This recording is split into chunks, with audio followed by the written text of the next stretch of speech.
പത്തനംതിട്ടയിൽ വീണ്ടും വാഹനാപകടങ്ങൾ. കൂടലിൽ പിന്നോട്ടെടുത്ത Taurus lorry തട്ടി വയോധികന് പരിക്കേറ്റു. പുത്തൻ പീടികയിൽ ഓട്ടോറിക്ഷയ്ക്ക് പിന്നിൽ കാർ ഇടിച്ചും അപകടമുണ്ടായി. സിക്ക് അഭിലാൽ കൂടുതൽ വിവരങ്ങൾ നൽകും.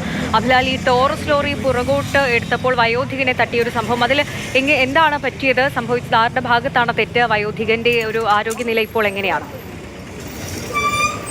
എത്തുന്ന കൂടൽ ദേവീക്ഷേത്ര റോഡിൽ വൈകിട്ട് 5 മണിക്കായിരുന്നു ഈ അപകടം. ടോറസ് ലോറി പിന്നിലേക്ക് എടുത്തപ്പോൾ കാൽനട യാത്രക്കാരനെ തട്ടുകയായിരുന്നു. അയാൾ ഇടിയുടെ ആഘാതത്തിൽ വളരെ സാവധാനമാണെങ്കിൽ പോലും അയാളുടെ പ്രായാധിക്യം കൂടി കണക്കിലെടുക്കുമ്പോൾ ചെറിയ രീതിയിലാണെങ്കിലും വാഹനം തട്ടിയതിനെ തുടർന്ന് അദ്ദേഹം കൈകുത്തി റോഡിലേക്ക് വീഴുകയുണ്ടായി. തുടർന്ന് കൈയിലേക്ക് വണ്ടിയുടെ ചക്രം കയറുന്ന ഘട്ടത്തിൽ എത്തിയപ്പോഴാണ് ഡ്രൈവർ തിരിച്ചറിഞ്ഞത് ഒരാൾ താഴെ വീണു എന്നുള്ളത്. അവിടെ ബ്രേക്ക് ചെയ്തതിനാൽ വലിയ അപകടമാണ് ഒഴിവായത്. കൈക്ക് സാമാന്യം കാര്യമായ പരിക്കേറ്റിട്ടുണ്ട്. ഇദ്ദേഹത്തെ പ്രദേശവാസികൾ കൂടി ഉൾപ്പെടുന്ന സംഘം ഉടൻ തന്നെ മറ്റൊരു വാഹനം എത്തിച്ച് ആശുപത്രിയിലേക്ക് നീക്കിയിട്ടുണ്ട്. ഗംഗാധരൻ എന്ന ഏറെക്കുറെ 70 വയസ്സ് പ്രായമുള്ള ആൾക്കാണ് കൈക്ക് പരിക്കേറ്റത്.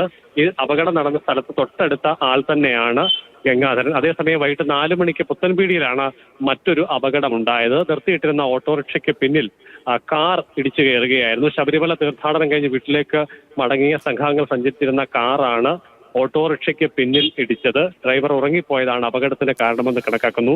ഇടിയുടെ ആഘാതത്തിൽ ഓട്ടോറിക്ഷ മുന്നിലേക്ക് തെറിച്ച് പ്രവർത്തനം നിർത്തിവെച്ചിരുന്ന ഞായറാഴ്ച ആയതിനാൽ പ്രവർത്തനം ഇല്ലാതിരുന്ന തട്ടുകടയിലേക്ക് പാഞ്ഞു കയറിയിട്ടുണ്ട്.